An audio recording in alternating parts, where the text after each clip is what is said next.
So guys, ayan na ang ating sapin-sapin.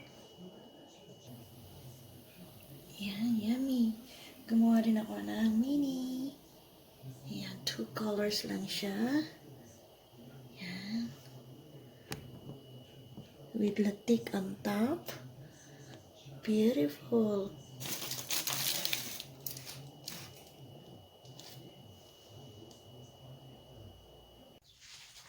Hi guys! Welcome back again to my humble kitchen.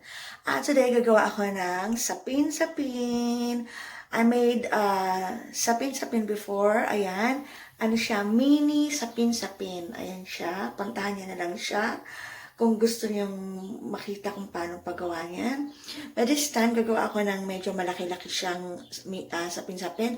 And 2 colors only, red and yellow. Kasi dadalhin ko siya sa 50th birthday party. Ni-request niya sa akin yan, kaya only 2 colors.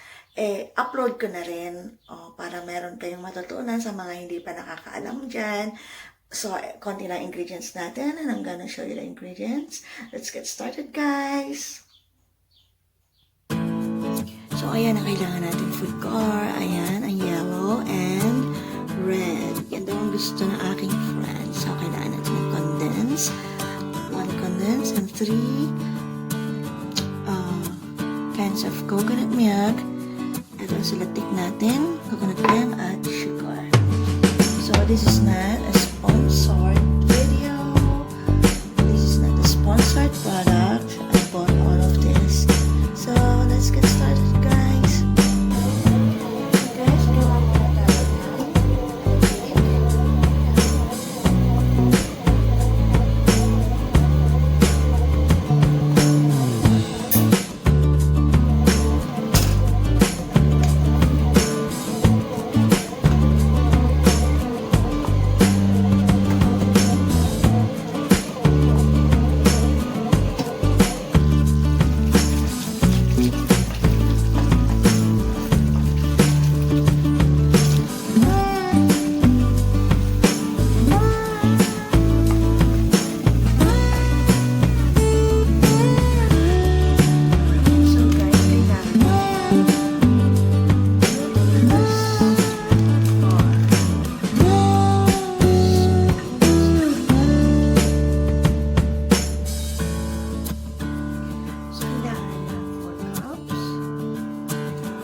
Excited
So guys, eto na ang sapin-sapin. Oh, yummy. Pwede siyang pangbenta, pangnegosyo.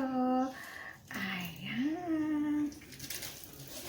Gumawa din pa ako ng iba. Marami pa akong nagawa. Ayan, bibigay ko to sa aking isa pang kumari. So, thank you for watching, guys. Gawa na kayo ng sapin-sapin. Super easy, super dali. So, bye everyone. Thank you for watching. Keep safe, everyone. Hugs to all. See ya.